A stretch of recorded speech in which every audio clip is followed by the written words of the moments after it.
How's everyone doing today? Welcome back to the GSMC Chip Shot Football Podcast brought to you by the GSMC Sports Network. I'm your host, Manny Maradiegue, joining you today live on May 31st to end the week and to officially end this month of May. I got a good round of stories here planned out for you guys. On today's agenda, we're going to go through again some more wide receiver rankings, this time in the NFC West, and also we're going to look in the state of Texas, specifically in Dallas, looking at the Cowboys, and still no Micah Parsons at OTAs. What did their head coach Mike McCarthy have to say about his star pass rusher still being absent from the team's OTA session? Plus, a report came out that Courtland Sutton has potentially revealed a sort of asking price, a range, so to speak, of what he could be looking for in a potential new deal, as he also sits out of OTAs throughout the first 2 weeks of OTAs. So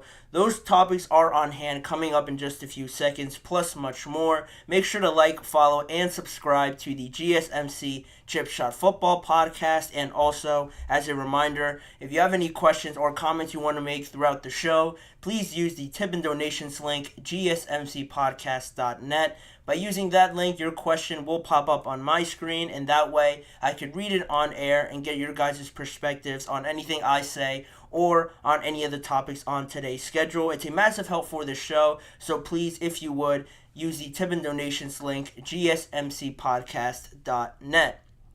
But now we can transition into the first segment, the wide receiver rankings in the NFC West, to cap off the NFC conference, and then later on in the next week I'll get into the AFC. But we finish off here in the NFC West. Very interesting teams here, team dynamics with each of them.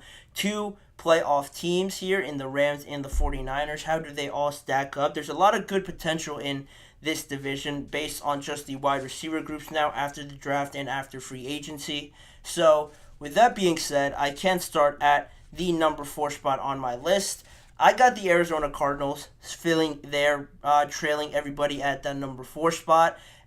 Really for them, just finally attaining that number 1 bona fide wide receiver there. That man to your left on the screen, Marvin Harrison Jr. Massive draft pick there in last month's NFL draft. To now pair him up with Kyler Murray, probably, or not probably, no doubt, the best wide receiver Kyler Murray's probably had in his time there with the Arizona Cardinals. Then you look around at what other options that you can have to play off of Marvin Harrison Jr. You have Trey McBride, the tight end there, to make up this trio that they have sort of built up through the draft and through free agency. Trey McBride last season led all of the Cardinals receivers in yards and in receptions, had 825 yards and 81 receptions. So he started to establish himself as a reliable target for Kyler Murray. Not so much around the NFL, just because, the reputation that the Cardinals have as of late, not being too competitive per se in the division or in the NFC. Now they're sort of starting to bring in some more pieces, and it's looking a bit more promising than it did last year. Trey McBride coming into his own a little bit. Now you have Marvin Harrison, probably the most ready wide receiver that there was in the entire draft. Both of them filling in and being two pretty reliable options, in my opinion, for Kyler Murray. If he can stay healthy the entirety of the year, I think it will look a lot better, at least on the offensive side of the ball, if you get the sort of production I expect from these two guys. And also, not to leave him out, Zay Jones there, acquired in free agency from the Jacksonville Jaguars.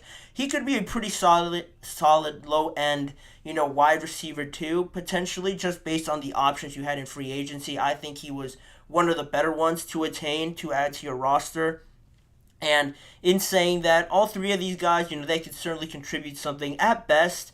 For Trey McBride, like I said, he finished last year with 825 yards. And if you can get that same sort of production, maybe more, maybe a little bit less at 700, then Zay Jones chips in with another 700 or 800 as well. And Marvin, if by any chance he could get to 1,000 yards, that's a pretty good year for all these guys together for the first time. And I think that way the Cardinals will give themselves a good chance to be in a lot of games if they can make it shootouts and at least be a competitive force in the NFC West Division with these other teams that have a lot of talent as well. And in saying that, that allows me to move on to the next team at the number 3 spot, the Seattle Seahawks, with their 3 main wide receivers, DK Metcalf, Tyler Lockett, and Jackson Smith-Njigba. A number 1 wide receiver in DK Metcalf, so that is a check mark there. Then it is interesting with Tyler Lockett and Jackson Smith-Njigba, because I think right now we're in a period where you're sort of starting to see a switching of roles between the two of them. Tyler Lockett has obviously been the longest tenured player out of these 3 guys, and he has been the wide receiver 1. Now you bring in DK Metcalf, he sort of transitioned into that wide receiver 1. Tyler Lockett became the 2, and now I think you're starting to see, hopefully, Jackson Smith-Njigba transition now into that number 2 wide receiver, because he is super talented. I think last season with the ups and downs, the uncertainties, and the injuries that the Seattle Seahawks had to deal with, JSN couldn't really apply himself to this team and really show everybody what he can do. And plus, he had the usual rookie struggles, the getting used to everything in the NFL. If he can make that transition now and get close to 1,000 yards, similar to DK Metcalf, I think Tyler Lockett, now being 31 years old, can sort of take a back seat now and still be a really good wide receiver number 3 and a third option for Geno Smith there and this offense. And if you can get that massive jump again from JSN, all these 3 guys can bring something a little bit different to the table and add so much versatility to this team. Plus, you have a more established reputation as well with Tyler Lockett and DK Metcalf. Now, in terms of other options and how many numbers that they have in that locker room, you have Noah Fant as well as the tight end option, and Laviska Shenault as well as depth to the wide receiver. So not the greatest of depth there other than these 3 guys, or at least not the most reliable ones, just based on recent performance. So these 3 guys are probably going to carry the bulk of the production on offense if Geno can also stay healthy and produce like he did in his first season. Again, they could be another competitive team, but they have bigger issues, obviously, to fill in offensive line and some spots on the defensive side of the ball. But these 3 guys, I think, are a pretty average, pretty decent wide receiver group here to be number 3 in the NFC West, which means at number 2, I have the Los Angeles Rams. They're filling out the rankings with Puka Nacua, Cooper Kupp, and Tyler Higbee as their main threats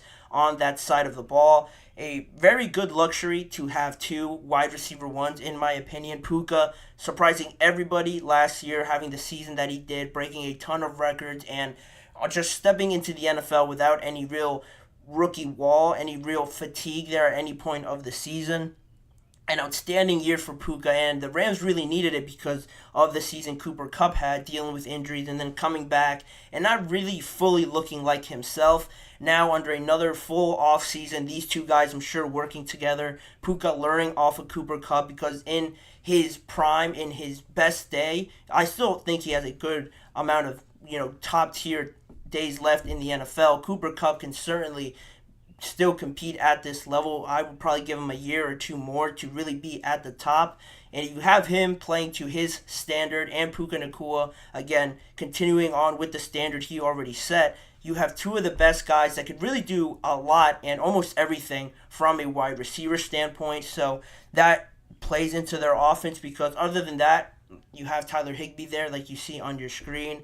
A little bit older and maybe not the most ideal third option that you would want to have. I would have loved to have seen them add another piece in free agency or through a trade or something, or draft a wide receiver with the amount that there were in this year's draft. But Tyler Higbee's certainly not somebody to just sneeze at. He can contribute a good amount. He has a good relationship with Matthew Stafford, and I think that can sort of carry them on going forward, because behind them, you have Demarcus Robinson, Tutu Atwell, Colby Parkinson, solid options, but again, these 2 guys, and probably Tyler Higbee as well, carrying most of the bulk.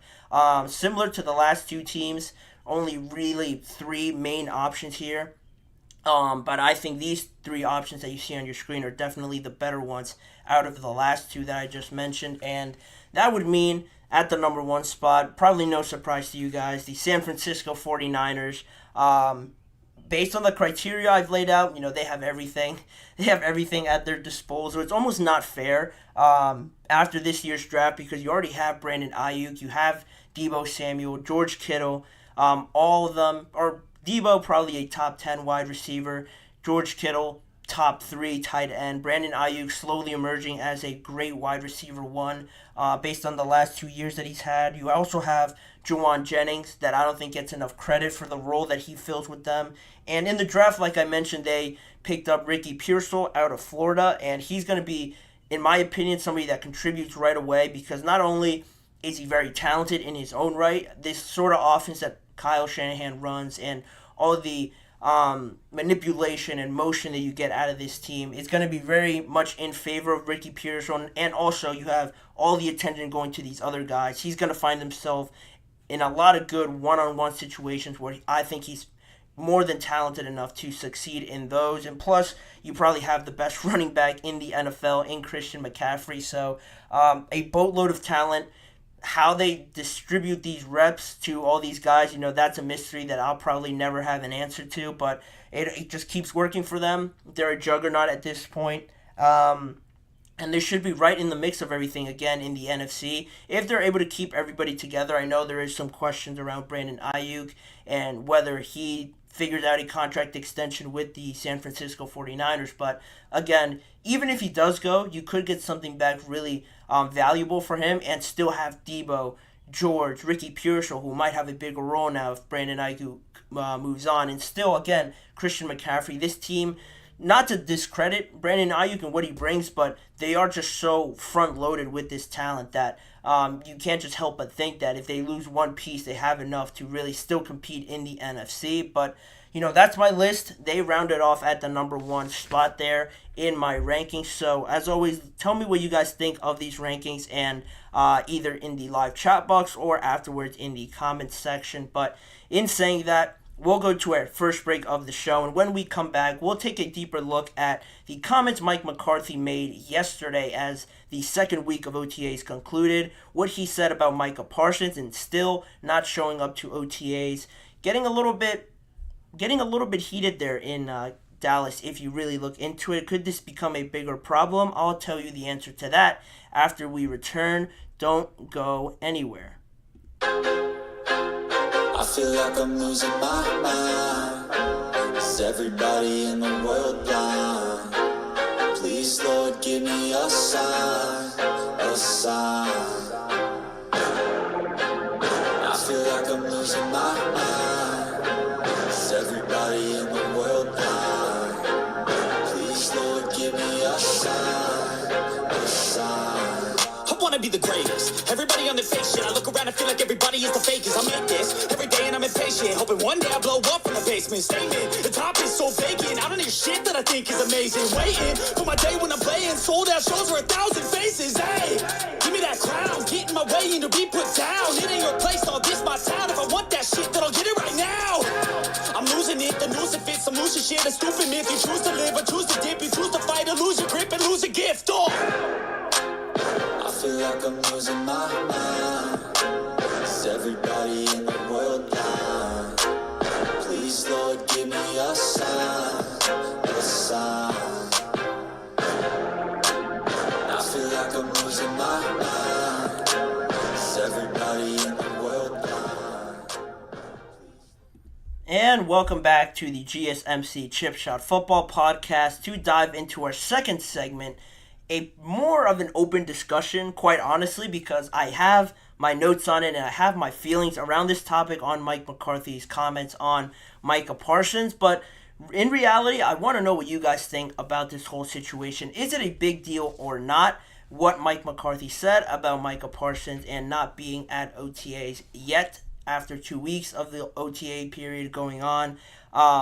Mike McCarthy, in the first week leading up to the weekend of the first week, mentioned to local media that, it wasn't such a big deal. He reiterated the fact that Micah Parsons was in great shape, that he is probably working out on his own, and that he's looking great after that first week. But he did say, or at least inclined to the idea that Micah Parsons, or he expected Micah Parsons to be present for the second week of OTAs, which was this week, and even still now. At the conclusion of this week, Michael Parsons was not there, and it obviously follows the typical protocol of the players needing contracts that would stay away from the voluntary portion of this offseason to avoid any risk of injury and things like that. You see that with CeeDee Lamb just on this team. I think it makes more sense for him just because he is coming to the point where it's cutting it a little bit close with the conclusion of his contract in comparison to Micah Parsons, where he has a bit more time left. I think he has another year plus the fifth-year option on his contract. So they have a bit more time to maneuver with Micah Parsons, but still not showing up to this OTA period. And this is where, you might be asking, why is it a big deal then? If it is voluntary, a lot of players do it, so why does this make it any different? Why is this any special of an occasion to sort of bring up here? Well, although Mike McCarthy has said that, like I mentioned before, Micah Parsons is doing his own workout, is doing great physically, the biggest point for me is that with Mike McCarthy and this team, not only is McCarthy on thin ice, if you want to say that, because he is still playing out his last year of his contract. There has been no talks of an extension, so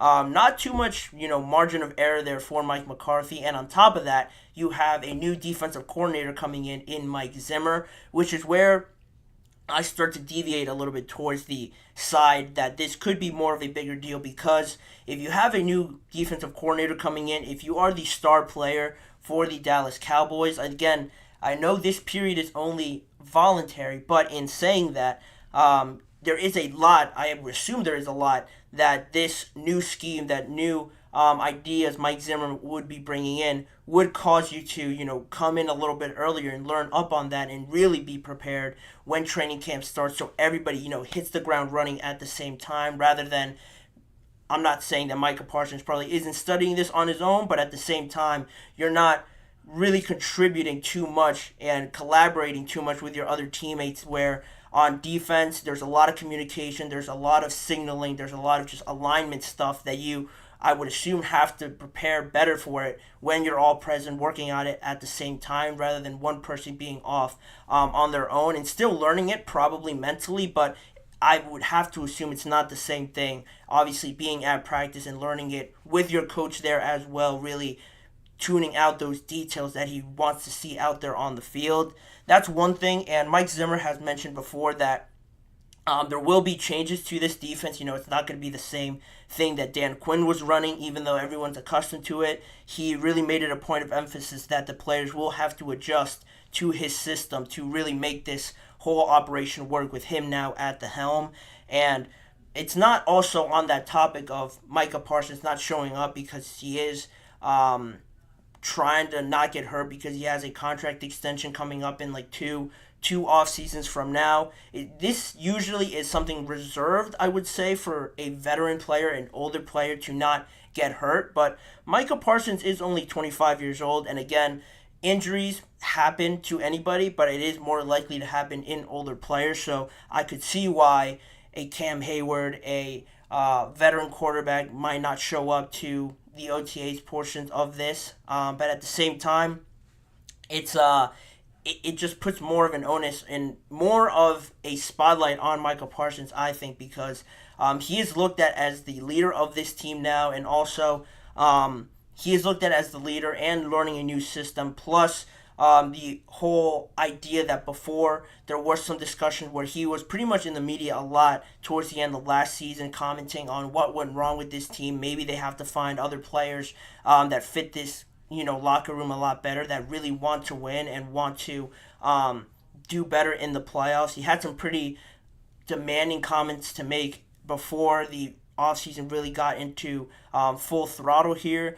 Jerry Jones touched on it. He said he had a conversation with Jerry Jones, and he's always just in the media. So how that gets painted now on Micah Parsons, that he's not there as the leader to sort of be there as an example, lead by example, and learn this new system along with everybody. I think there will be something to say, and it will be something that is talked about for a little bit of time here. But on that, How does Mike McCarthy feel about it? He made some comments on it, starting off the press conference he had to end OTAs, I want to say yesterday or on Wednesday, where he said, it's a long year. Training camp is really the heightened focus for all of that. But yeah, it's definitely an opportunity that's been missed when talking about Micah Parsons' absence from 2 weeks of OTAs. And he also went on to stress that everyone is responsible to be ready and be on the same page somewhat when training camp starts. And sure, everyone can know the plays, the names of it, how it comes through on the headset and how it is delivered to everybody. But again, executing it as one, especially on defense, because on offense, yeah, everybody can know the play, and you could probably learn it on your own a lot better than on defense. That's because I think on defense, I feel like everybody has to be more on a string rather than on offense, where you can learn the play and have the offensive linemen. It's sort of divided into sections. The offensive linemen do their thing, obviously blocking and having all of their assignments. The receivers running their routes, the quarterback getting the signal from the offensive coordinator or the head coach, and also the running backs doing something different as well. That's a bit more divided in how it is executed. And on defense, I feel like everybody has to play off of each other to stay disciplined to their gaps, not over pursuing or just communicating with everybody to make sure everyone's in the right spot. That's another reason why this could become not an issue, but just something to monitor if at some points in the regular season or in training camp you get reports, just sources saying that it just doesn't look right. There is something missing from the Dallas Cowboys defense. Not to say that directly correlates, but it could lead you to believe that this could potentially have been avoided if everybody was on the same page sooner rather than later. And one of the bigger quotes from Mike McCarthy that'll probably gain more traction and more just media attention is the one where he said, this one that you see on your screen, I'm not doing attendance. We try to have some lateness to it. I'm not going to come up here and talk about one player, especially when there's 98% of the guys here. This one seems a bit more targeted now at Micah Parsons when you say 98% of the guys are here and you don't want to talk about one player not being there when they asked him if Micah Parsons was in the building on Thursday. I know they had a media availability thing going on there where they were taking pictures for something that they were doing with media or social media, and Micah Parsons wasn't on the practice field, but he was in the building on Wednesday or on Thursday, and then they asked Mike McCarthy about it, and he gave this quote that you see on your screen, and 98% of the players here doesn't really help Micah Parsons' case for not being there. Again, voluntary, but if you have basically everybody there, I have this feeling if I was Micah Parsons and everybody was there, and I was one of the two guys that wasn't there, I would feel a little bit bad and a little bit guilty. That's just me. Micah Parsons obviously doesn't want to get hurt. He contributes a lot to this team overall, not just on the defensive side of the ball. So it is logical to him not have to be there. But personally, if I was in his shoes, I would probably feel a little bit guilty because of that. And now you put that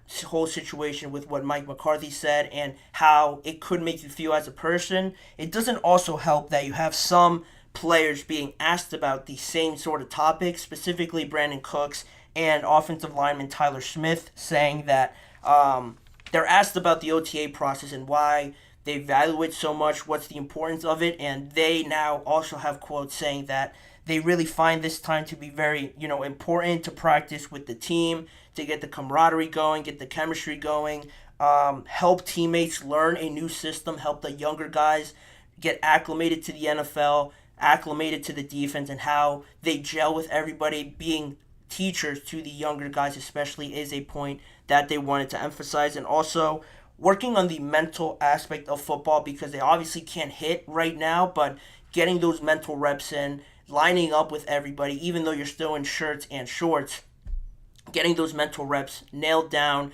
rep after rep after rep, can't really be made up when you join in training camp, because everybody, you would have to just know that they have a heads up ahead of you if they're all working together and sort of know how everybody plays off of each other, rather than maybe one guy, Micah Parsons, not being there with everyone and still coming in, he's still going to be a starter. He's still going to contribute a lot, but it's not going to quite be the same, I think, now introducing yourself to all the new guys and getting acclimated to new teammates who you might be playing with a lot more often.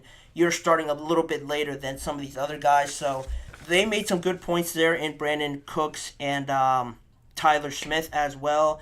Is it a bad look on Micah Parsons? I don't think it's that bad of a look, but again, it just makes it more of a headline than I think it needs to be, because you have Mike McCarthy saying these things, and also how active Micah Parsons is in the media. He missed the first week of OTAs because he was off, if you guys paid attention to anything on social media, in Tokyo with CJ Stroud, holding some camps over there. You saw him do some sumo wrestling and stuff like that. That's all fine and good for the first week of OTAs, but then it doesn't, I would assume, it doesn't rub people the right way when this week, now you're back in the country, you're back in Dallas working out like you usually do, and you could be at OTAs. You don't have to. Again, it is voluntary, but you're seen at Mavericks games. You're seen at a couple of games throughout the NBA playoffs, and you can't just stop in and practice one day with your teammates during one day of OTAs maybe. Now I think you just add more attention to yourself. I know it's the Cowboys, so they're always going to be in the news, but I think that's just adding more unnecessary attention to this whole situation, where if you just showed up a day or two and worked out when we're on the field with these guys, I think this could have all easily been avoided. And again, from what I've seen, situation with CeeDee Lamb and Micah Parsons, you've seen guys already come out and say, oh, CeeDee, we understand why he's staying away. It's good for him. He needs to get his money. You understand it, but I haven't really seen too many guys, one, be asked about Micah Parsons not being there, so that's one thing to preface, but also really going out of their way to say they understand why Micah's doing it. Compared to CeeDee, you kind of get some validation and some guys sort of sticking up for CeeDee Lamb, for a lack of better terms, on his situation rather than Micah, and not too many people saying, oh, we get why Micah's doing it. Nobody's really commenting on that, which I think is something else to make note of as well. Is this going to derail the Cowboys? No, absolutely not. But again, it just adds more attention to the team, where I don't think they need any more attention to be placed on them. Is it a big deal in terms of affecting them in the season? Probably not. But right now, where the news is slow, people want to make headlines of things of maybe not too massive of importance. Yeah, it just creates another storyline where they're going to have to ask Mike McCarthy about it, ask Micah about it, and then his contract. And it all builds up, and you're getting further and further away from focusing on football, which has been the biggest problem for the Dallas Cowboys in recent memory. But, that's what it is. Tell me what you guys think about it. Is it a big deal or not? That Micah Parsons hasn't been there for the 2 weeks throughout the duration of OTAs, and could it become a bigger problem with his contract negotiations in the future? But we're gonna leave it there and move on with the next break of the show. And when we come back, we're gonna talk about Courtland Sutton and his contract negotiations. Another player absent from OTAs. What is his status right now looking like, and how much money could he potentially be looking from the Denver Broncos come a breakthrough in the discussions? I'll give you guys more details on that when we return in just a few seconds. Don't go anywhere. Looking for your daily fix of sports talk without having to pay for it? GSMC Sports Network is available on YouTube. Just search GSMC Sports Network. Get your fix of daily sports talk shows on YouTube, absolutely free. NFL, college football, NBA, MLB, MMA, UFC, fantasy football, and so much more.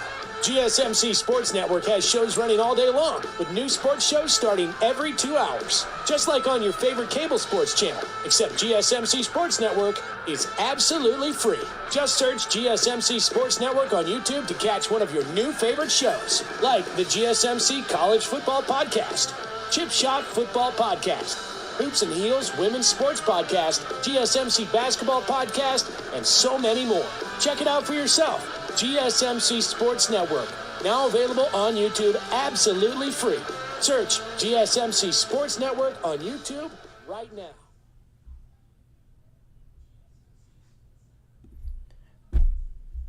Moving right along with the show and into our third segment on today's episode, Courtland Sutton and some more contract negotiations going on around the NFL. If you weren't aware of what's the situation looking like with Courtland Sutton, he has been at the center of a good amount of trade talks and speculation because of the reports that he wanted more money initially a few weeks ago, and also some other wide receiver needy teams like the Pittsburgh Steelers and the Los Angeles Rams reportedly reached out to Denver during that draft process period and during the first and second rounds of the draft, how the Steelers and the Rams reached out to the Broncos over a potential trade for Courtland Sutton, testing out the waters of a potential trade that could happen, but obviously nothing did end up happening, and Courtland Sutton still remains a Denver Broncos player, obviously, not just because no trade happened, but because he still has 2 years left on that contract extension that he signed in 2021.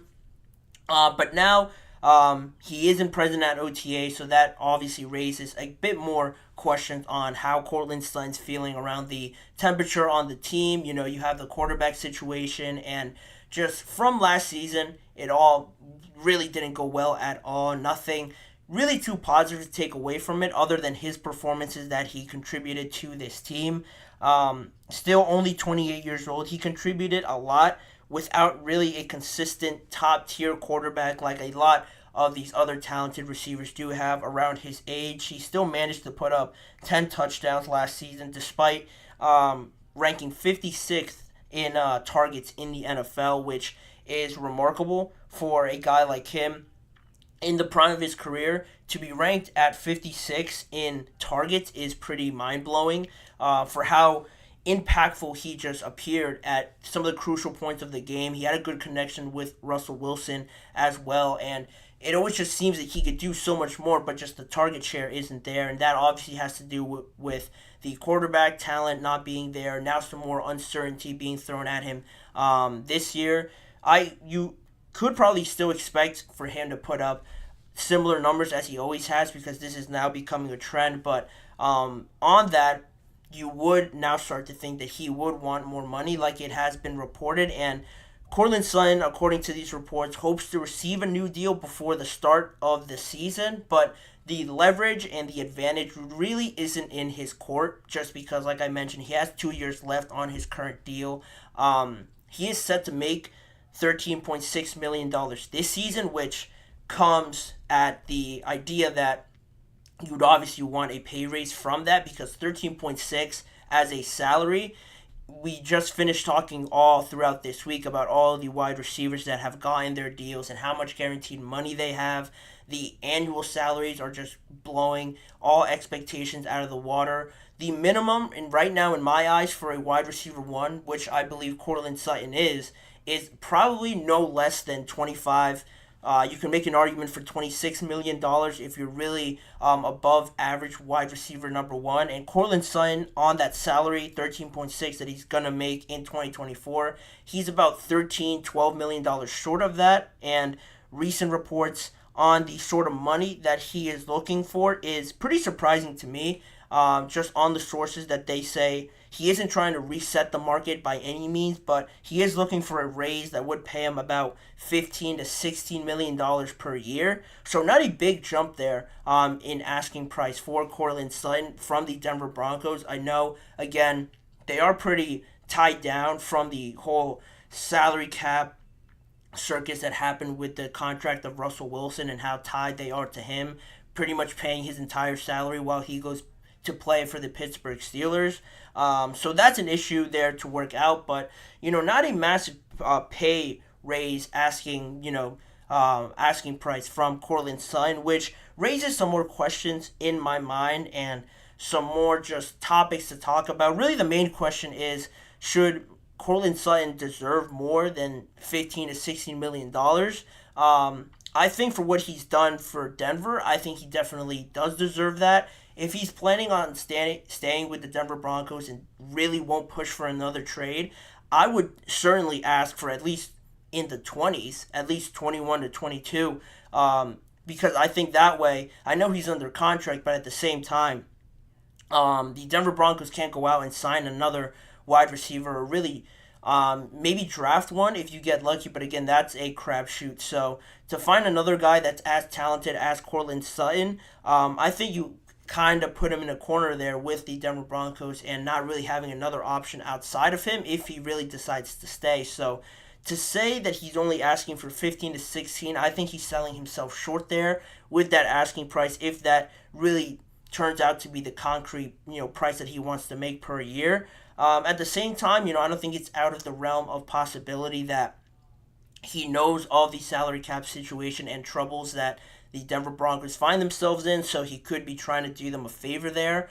Not so. It's just something not typical. You see, players are looking out for themselves, trying to ensure their safety and their security if something were to happen to them in the dangerous game of football. They want that security there, and Courtland Sutton, I think, can probably ask pretty confidently to get over $20 million, and I think the Broncos could potentially budge at that asking price, but they continue to have these discussions.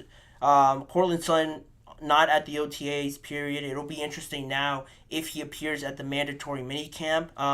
If he doesn't, based on that information, it'll be even more notable if he gets fined or not. Some teams rescind the fine if they understand from the player's point of view and don't want to ruffle some feathers there. They'll rescind the fine and not punish them for not being there because they understand what is going on with the negotiations. So when they have their mandatory minicamp, that'll be something to watch out for if Courtland Sutton continues to be absent. And I just think Denver desperately need to keep Sutton because they also traded their other wide receiver 1, wide receiver 2, and Jerry Jeudy, depending on how you view Jerry Jeudy around the NFL. They traded him, so really you're not working with too much other than Josh Reynolds, who I liked in combination with Courtland Sutton. It won't really do too much if Sutton is traded or just decides to go somewhere else or not play. They need Courtland Sutton. They need the depth there, especially with a rookie quarterback as well. Having Courtland Sutton will do wonders for Bo Nix if he starts, or Jared Stidham, or Zach Wilson to have some sort of success there with this wide receiver to have as an option there. So you need that to make that transition a lot easier. But in saying that and moving on, or not moving on, but just moving on to a different sort of topic on this, 15 to 16 million also doesn't push anybody away realistically from trading for him. That's the other sort of side of this story with Courtland Sutton. Usually if you're asking for a trade, something the other team will look at is the contract. Can he fit into our salary cap situation, and can we afford him, basically, especially with 2 years down the line, he might ask for another extension. Asking for $15 to $16 million per year, not only does it keep teams there, but I think teams will be barging down the door if they know they can get a guy like Courtland Sutton at that low of a price, asking price for salary, 15 to 16 million per year. I think teams will certainly come more often now for the Denver Broncos to try and really inquire about Courtland Sutton to ask for a trade, give up maybe more assets now because they can afford him if he's really asking for that much. It makes you think now maybe Courtland Sutton does that on purpose to maybe lure some more teams in if they had the impression that he maybe wanted a lot of money and they just couldn't afford him. Saying that you want $15 to $16 million certainly brings more suitors to the table now that they know they could get you at a bargain price and be a very capable number 1 wide receiver or a high-end number 2, which is something else to think about as well. So at the end of the day, how this all plays out, it's probably going to be pretty slow moving because, again, there is 2 years remaining on Courtland Sutton's deal. But if you're the Denver Broncos and he's maybe not moving in a direction where you think something can be worked out, not looking or not trying to look at options to actually try and trade him, I think would be foolish because at the end of the day, this roster isn't made up of depth. Depth is not the word you would use to describe this team as of now. So if you're Denver, I don't think it would be too wrong to look at these other options, maybe in a trade down the line, maybe in June, or we're basically in June, I should say July, maybe August, and give some of these trade options, a chance to maybe really explore what you have out there. And if you can get a good return for Cortland Sutton, I don't think it would be the worst idea to actually trade him. Yeah, it does play into the idea that he won't be there for your rookie quarterback, and you could be maybe taking a step back in that department, but to ensure more depth and more capital you can work with later down the line to build up this roster, I think it wouldn't be a bad idea at all for the Denver Broncos to consider that, at least consider it, if the contract negotiations aren't coming to a point where you think something can be worked out.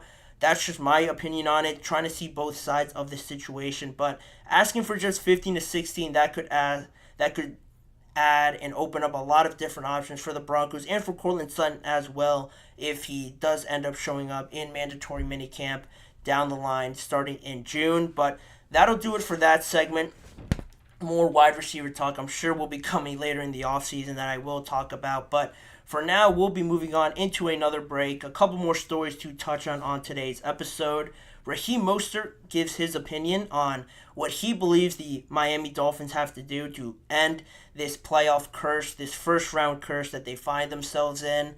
Plus, the New England Patriots staying in the AFC East, trying out a new strategy in the NFL with their new rookie quarterback, Drake May, siding on the side of technology and incorporating that more in their preparation for Drake May. Find out more on what I mean by that and their strategy in just a few seconds. We'll be right back.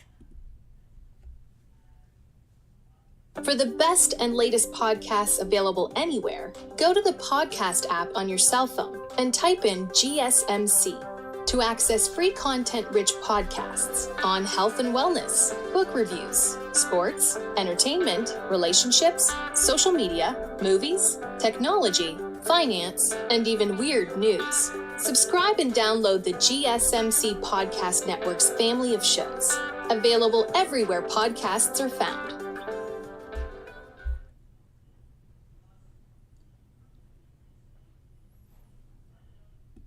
Moving right along with the rest of the show, before I jump into the topics and before I jump into a comment I had that made me laugh, I want to remind you guys, if you have any questions or comments you want to make on today's show, to use the tip and donations link, GSMCpodcast.net, that you see on your screen. By doing this, I can see your question pop up in my chat box, and that way read it on air and get your guys' thoughts on anything I say or on any of our topics.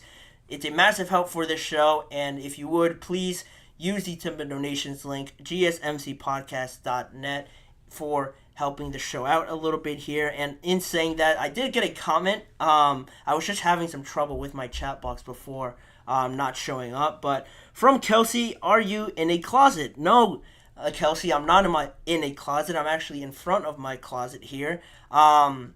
This is where I can get the best lighting, Kelsey. This is where you guys can see me a bit clearer rather than anywhere else in this room. So, no, I am not in one. I am in front of my closet here. But sticking to football and sticking to the next topic we have, Raheem Mostert and this playoff curse that the Miami Dolphins sort of find themselves in. A lot of questions about the Dolphins. Can they move further with all the assets that they have on offense? Tua now, you lock in Jalen Waddle for the foreseeable future. Tyreek Hill, one of, if not the best receiver in the entire NFL. And Raheem Mostert, who really rejuvenated his career, it seemed, last year with leading the NFL in touchdowns and just having a monster season for the Miami Dolphins. Almost close to winning that AFC East title, but they unfortunately gave it up there towards the end. Miami was in a good spot last year to win the division, like I mentioned. It would have been their first one since 2008, but they were 9-3 heading into the last 5 weeks of the year, and they ended up losing the last 3 out of those last 5 games and finished 11-6, tied with the Buffalo Bills, but the Bills obviously had the tiebreaker over them because they beat them there down the stretch. And because you weren't able to close the deal out and close the regular season in a great fashion, you could have won the division and hosted a playoff game, but instead you had to travel to the defending champions Kansas City Chiefs, Arrowhead Stadium, and the rest is history. Not a great performance at all from the offense. Rather than having some sort of home field advantage with the heat, being down there in Miami, being in your own bed, having everything, very good and tailored for you to have the best chance to win.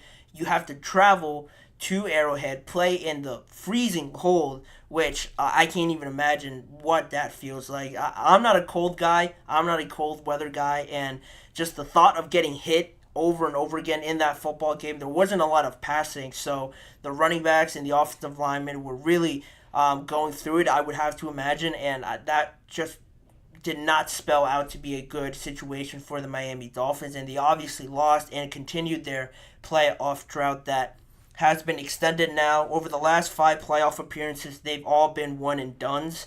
Their 26-7 loss to the Kansas City Chiefs was the latest one, obviously, and they haven't had a playoff win since the start of this century. Back in 2000 was the last playoff win that the Miami Dolphins have had, and also haven't advanced past the divisional round since 1985. So not very good signs when the Miami Dolphins make the playoffs, or any hope that they can move on just seems to dwindle down because of the history of what history tells us recently. So how can they finally get over that? What can they do? What more can they do than have one of the best offenses, one of the most explosive and exciting offenses in the NFL? Well, running back Raheem Mostert had his best year last year, like I mentioned, and he talked about it earlier this season and how they ended last season and how that could sort of help them moving into next year now. He said, "We're an outstanding team, and it has to just click at the end of the year. I was telling the reporters, man, I take an 0-8 start to make it deep into the playoffs, right?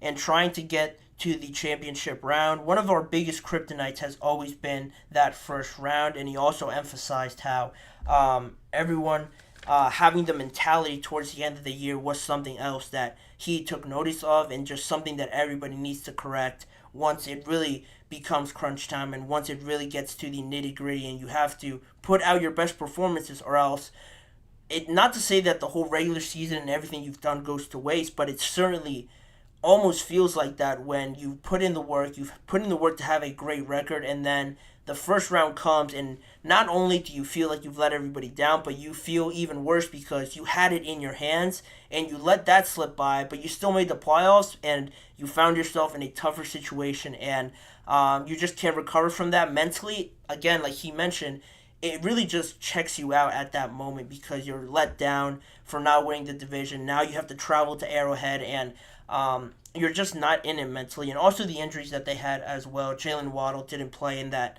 playoff game against the Kansas City Chiefs, so that's another thing. And on the topic of home field advantage, having the division in your hands stings even more because the last 3 of the last 5 playoff losses that they've had have been on the road. So other than those 2 other losses that were at home to the Baltimore Ravens, which isn't something to be too ashamed of, in those early 2000 Baltimore Ravens, one of their best teams in recent memory. Those defenses were off the charts. So those, people can give you a pass on, but the other 3 were on the road. So just emphasizing more of that home field advantage that I really think the Dolphins need, especially to just get over the hump. To get over that hump, if you're at home, it gives you the best chance to at least, have a sigh of relief and have the best chance. If you win that game, it's the weight is off your shoulders a little bit, and that gives you a bit more confidence to maybe next time when you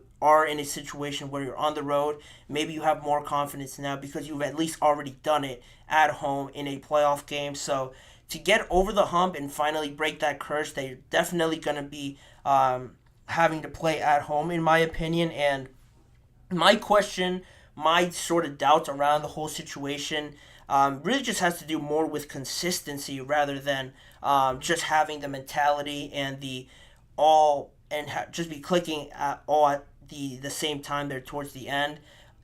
To me, consistency with this Dolphins team is the biggest thing, just because it's one thing to stay healthy and have the momentum right at the right time, right? Like Raheem Mostert alluded to, but there were some games where they were ugly games where the Dolphins only put up 14 and 19 points, and they had an easier schedule last year rather than this year, where towards the tail end of that, they could find themselves in a similar situation where they have a gauntlet of teams that they play. I know that they have the Packers in there. I think they have the Houston Texans in there. The Bills they might have twice, and the New York Jets. So the end of season in 2024 is not going to be any easier than it was last year. So of course you want to be clicking all at the same time, but I think the consistency with this team and showing it at all points of the season, not just starting 0-8 and then clicking there towards the end. There are still doubts around those teams that do that. And also starting very well like they did and then dying off towards the end. Again, it all has to do with consistency and maybe not rattling off 6 wins towards the end or having a bad losing streak in there, but maybe stacking up 3 to 4 wins, then maybe you lose a couple, 1 or 2, then you stack up some more, lose 1, win another one, sort of like that, having it be staggered rather than really great start and then drop off towards the end, or really bad start and then you found something to really ride into the playoffs. I still don't think that's the best situation for me, just because can you trust that if you found it so late and then just hope that it continues on in the playoffs where that level of talent just spikes up tremendously? That's how I feel about it, and this consistency around this Miami Dolphins team. Is it more so about just finishing and having the mentality rather than trying to carry the consistency of the playing level at all points in the season? Because at some points, like I mentioned, the level of play from the Dolphins wasn't up to standard, and I just don't think they could rely on that to just click and expect it just because they have great players on the offensive side of the ball. But that's just me. Those are the comments Raheem Mostert said. They're oddly enough my favorite to win that division. Based on everything I just said, I think they have a good chance of doing it. Last year was sort of a trial run a little bit of having a legit team. Now I have confidence in Tua and this team. They're too good not to get it done. They're my pick to win that division. So if they can apply some of these things, I think they'll be in a good spot to do it in 2024. But in saying that, we'll move on from that discussion and wrap up the show with one more segment we have coming up after the break. The New England Patriots using some virtual reality in their preparation to get Drake May up to speed and getting him NFL ready. What are my thoughts on it? What are other people saying about it? And could this be something that could be incorporated elsewhere around the NFL if it goes well? Stick around to find out more on that topic. You're listening to the GSMC Chip Shot Football Podcast.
Thank you for joining me here on the last segment of the GSMC Chip Shot Football Podcast. Now, talking a bit more of a more fun topic to talk about here, one that I wasn't expecting to talk about when I was planning for today's show, how the New England Patriots are using virtual reality technology in preparing Drake May to eventually become their starter in the NFL. Drake May, throughout 2 weeks of OTAs, has been really still third in the depth chart for the New England Patriots behind Jacoby Brissett, who is scheduled to be the starter, and Bailey Zappi, still on the team and still slotted in there as the number 2 quarterback.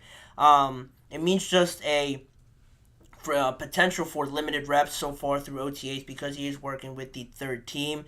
You don't really get as close as possible to NFL speed if you're working with the third string. So because of that, both the executive vice president of player personnel, Elliot Wolf, and head coach Gerard Mayo have mentioned it to local media in some press conferences or just media availabilities that Drake May has actually been using virtual reality as a tool to train Drake May and train others as well with simulated reps to enhance their learnings.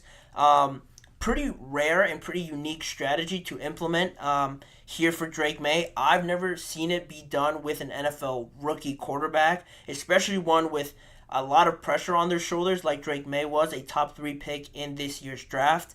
To use now virtual reality technology is something very different, and I'm here for it, quite honestly. I think this is pretty fun and a pretty neat thing that the Patriots are doing.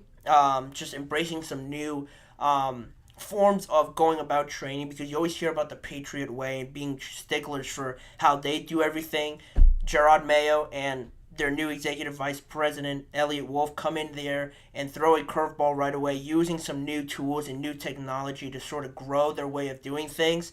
I'm always a fan of change and doing things outside the book, and it really piqued my interest as to how this could all work for Drake May. And, some people around the NFL or close to the New England Patriots, specifically NBC Sports, Boston Sports Tonight. They had a show recently and they actually talked about this topic at hand. And one of their co-hosts, Mike Felger, brought up how the owner, Robert Kraft, was an owner of the Boston Uprising, an esports team based in Boston, and they, just to say the least, were not fans of Drake May using virtual reality to sort of get ready to be an NFL caliber starting quarterback in the NFL.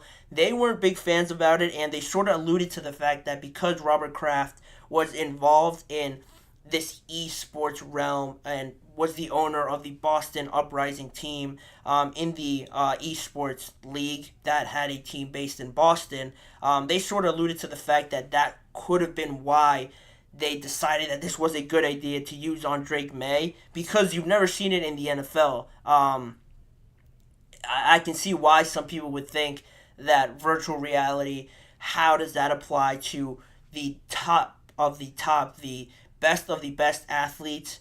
To have virtual reality, not many people will buy into that really helping their quarterbacks if they're going up against some of the best athletes, some of the best minds in the game. How much really could virtual reality help out and prepare them to play against grown men out there who are, again, some of the best athletes in the world? That's where some of the doubt, comes from. The league, the esports league that I mentioned before, really didn't go far. It didn't develop into anything real serious, but Felger believes that now, because that they have this whole equipment and they invested so much money into it, they decided to use it and invested in Drake May and helping him learn in a different way, because he isn't really getting too many reps as of right now with the first team. They want to get him as much playing time and repetitions in this offense as much as they can. So they implemented this virtual reality, and in all seriousness, in all, big thinking and just general thinking with this whole topic, oddly enough, Jayden Daniels, another rookie quarterback in the NFL now, is another quarterback that has used virtual reality as a simulation to sort of get those mental reps in, but at the college level, at LSU, you dig deeper into this and you get some more information on it, and you find out that LSU's Jack Marucci is LSU's Director of Athletic Training. He made an appearance on the NFL Network's Move the Stick podcast, and he gave a detailed explanation as to how LSU used actually a similar system to this virtual reality technology in their time with Jayden Daniels, and how that really helped him a lot in his development at LSU. He made it a point that he explained how it allows players to actually see different concepts, coverages as well, cover one, cover two, quarters, and stuff like that. It gets them more exposure to those situations with, I guess, a virtual reality helmet or the goggles, whatever they use specifically. They put that on and they could actually see different concepts with that and see different coverages along with, just seeing everything line up in front of them in almost as close to real life as you can get in VR. Also, they're able to render in hostile environments, according to LSU's Jake Marucci at his time in LSU with Jaden Daniels. So they could render in how a hostile or an away environment, away stadium looks through the goggles or through the helmet, whatever they use, to now get Jaden Daniels more accustomed to being in that environment. And how accurate it is, that I guess depends on the system or how much development they have in this technology. But with that, he went on to say that Jaden Daniels really benefited a lot from it because now he could see through virtual reality where the play clock is, how everything's lined up, how maybe the opposing defense could line up in cover one or cover two. As an early young quarterback at LSU, Marucci believed that this helped out a lot, and after their first game, he not only said that Jaden Daniels was super efficient, but also he came up to him after the game and said that that really made a difference, and they, from that point on, incorporated it a lot more often. And again, the mental side of this, getting those mental reps in, I think he said in the interview with the guys on the Move the Sticks podcast that the mental reps after a regular day of training and practice, I think Marucci said that Jaden Daniels got over about 230 more snaps on top of the real life physical snaps that he did in practice. He got even more so of the mental stuff down 200 more times with virtual reality. So that's really the biggest positive of this. And the biggest caveat with all of this and how successful it was with Jaden Daniels, it was at a college level. So that obviously is a major point to bring in here because, again, college is not the NFL, obviously. So to use it here with Drake May, is it a risk? I like the fact that they're doing it. I like the different implementations and strategies that they might be using to develop a quarterback. But it does make me uneasy, honestly, that you're going to be playing out there against some grown men, some of the best athletes. So maybe this won't be, and I don't expect it to be the main source of how they develop Drake May. I think that's the most important part. But right now, in the very, very early process of the offseason, it doesn't hurt to get Drake May more mental practice with seeing some opposing defenses, how everybody's lined up, how they move and maneuver themselves through this virtual reality technology. Can other teams use it, or do I expect other teams to use it? Sparingly, I would say. Maybe not with their quarterback ones, because I think some quarterbacks would probably not like it, in all honesty. Drake May's young. He's trying to fit in. He's trying to do whatever the coaches say will work for him. He'll try virtual technology. He'll try the VR. Why not? Younger generation, everybody loves video games from that age demographic. I'm sure he had no problem with it, but some of the older guys right now, you're not going to see Patrick Mahomes with a VR set trying to get some more mental reps in. I just don't think that's their style.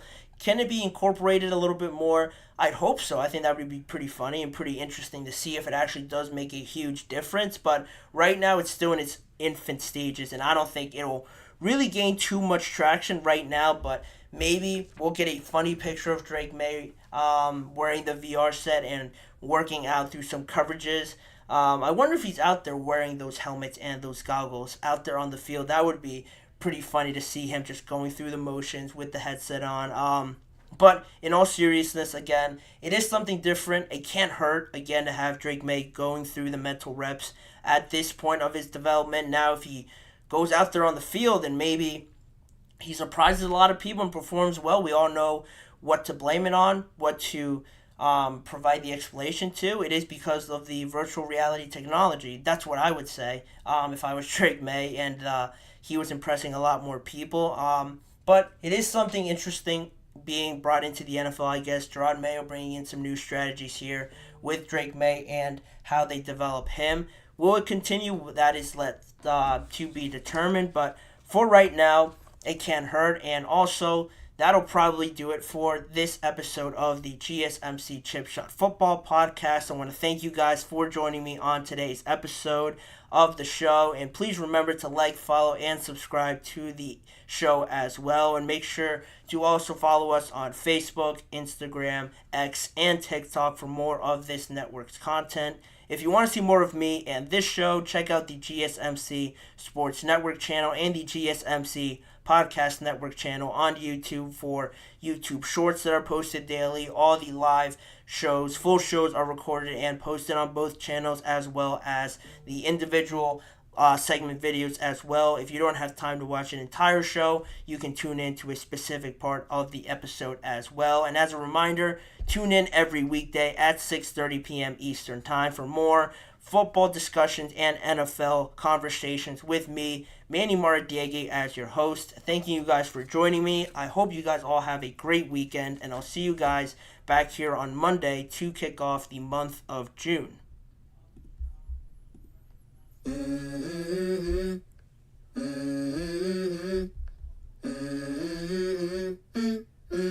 Let's go. I wake up to a little bit of drool on my pillow, feel like it's gonna be a bad day. Yeah, I'm tired of shit, and the coffee ain't hit yet, damn, ain't that